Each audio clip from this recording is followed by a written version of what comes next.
fanática, adoctrinada, manipulada. Qué ironía escuchar esto de quienes marchan en contra del artículo 139, un artículo que no existe, pero van llenos de mentiras, llenos de coraje, porque hasta la fecha han creído todo lo que les han dicho. Qué ironía ver una marcha en contra de la dictadura y del autoritarismo avanzar en total libertad, cuando fue en el pasado que las manifestaciones tenían de todo, excepto libertad. Qué ironía que esas marchas en defensa de la democracia y en contra de la corrupción asista la esposa del presidente que llegó por medio de fraude, quien es también prima de la dueña de la guardería ABC. Asiste el hijo del expresidente que le dio a México leche radioactiva y quien tuvo la inflación más alta en la historia.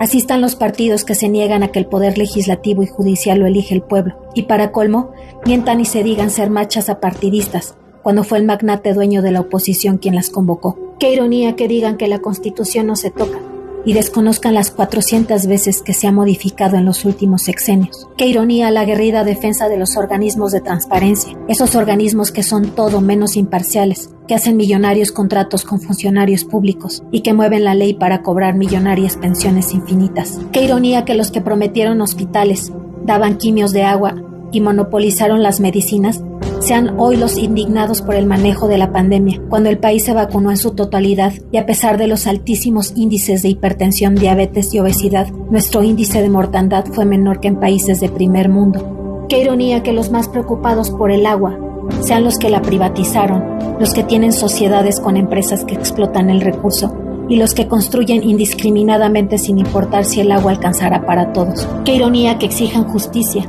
y desconozcan que de eso se encarga el poder que, a pesar de tener los sueldos más altos en todo el mundo, no es elegido democráticamente y hace todo menos garantizar justicia. Así como deja libres y descongela cuentas a delincuentes, posterga años la justicia de verdaderas tragedias nacionales. Qué ironía que se pronuncien en contra de los que sí tuvieron nexos con el narco, los que sí elevaron la violencia un 200%, los que abastecieron de armas al país, los que hoy están a cargo del estado más violento, los que dejan a cargo de la seguridad a delincuentes, o la que elevó la inseguridad como delegada, y a quien además se le acusa de haber sido ancla en los secuestros de su hermana. Qué ironía que los que marchan por amor a México sean los que se dedicaron a venderlo, los que se dedicaron a saquearlo, los que vendieron todas nuestras empresas, nuestros ferrocarriles, nuestra energía, los que entregaron nuestras playas, nuestras minas y hasta nuestra agua. Los mismos que repiten una y otra vez que nuestro petróleo no es redituable, con la absurda idea de que es mejor venderlo crudo para volverlo a comprar refinado, a un país que, a pesar de no tener el recurso,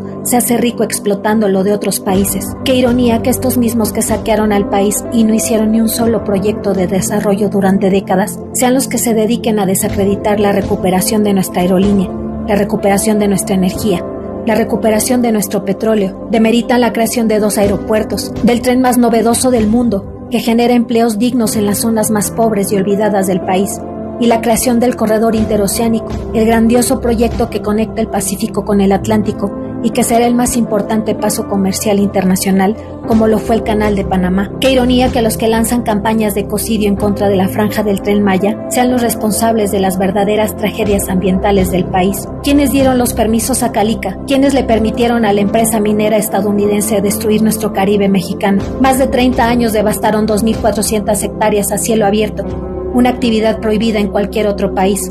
Que mejor nos expliquen por qué de 238 minas mexicanas, 151 las explotan otros países sin reparos. Qué ironía que estos mismos defensores jamás hayan controlado ni acompañado el desarrollo urbano con programas que compensen el deterioro ambiental, pero hoy desacrediten el programa de reforestación más grande del mundo, que da empleos a miles de campesinos y se está extendiendo a Centroamérica. ¿Por qué, si el medio ambiente les preocupaba, jamás crearon algún programa para la reducción de emisiones? Porque es hasta el proyecto actual en el que se implementaron medios de transporte no contaminantes, Metrobús, Cablebús, Trolebús, o fue el primero en impulsar el uso de bicicletas con 240 kilómetros de ciclovías, o fue el primero en comenzar con el aprovechamiento de energías limpias, con la creación de la planta solar más grande del mundo. Qué ironía que los que dicen desde hace 6 años que seremos Venezuela sean los que sí devaluaron 300% nuestra moneda, los que de un día para otro aumentaron el IVA del 10 al 15%, los que convirtieron deudas privadas en deuda pública, los que desaparecieron empresas sin importar el masivo desempleo, los que subían centavos al salario y siempre por debajo de la inflación, los que redujeron y privatizaron las pensiones, los que construían millonarias obras inservibles e inconclusas, los que resolvían tragedias con cobijas y proponiendo tandas, los que aún siguen viendo la forma de afectar a los ciudadanos, colocando una candidata improvisada, con cero proyecto, a intentar levantar lo que se dedicaron a destruir por 80 años, usando como estandarte los programas sociales que siempre repudiaron. Por muchos años les creímos la idea de vivir en un país pobre, un país que necesitaba endeudarse para sobrevivir, un país que llegó a tener una inflación de más de 4000%, un país con una moneda cada vez más débil, un país que bastaron 2 semanas de influenza para pedir 5 billones y así duplicar la deuda externa. Con estos antecedentes, el pronóstico de México después de 2 años de pandemia y recesión mundial era devastador. Pero no.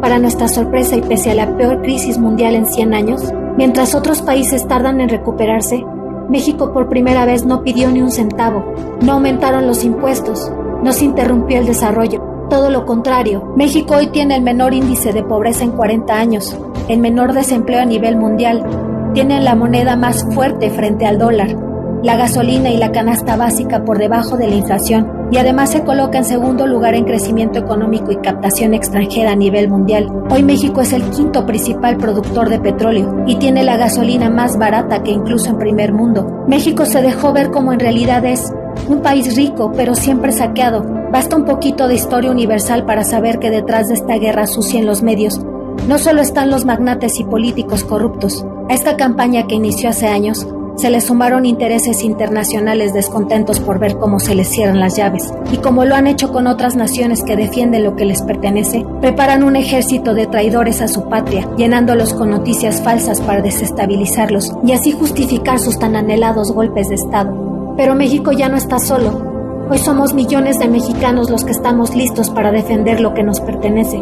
Vivimos muchos años dormidos bajo una conquista sutil y enmascarada, pero ya despertamos. El corazón de México hoy late con toda su fuerza, y del lado correcto, el de la izquierda. Hoy late con hechos y no con palabras. Hoy late en defensa de nuestra soberanía, y desde aquí les decimos que su campaña de miedo habla más del suyo que del nuestro. Porque hoy los mexicanos es miedo lo que menos tenemos.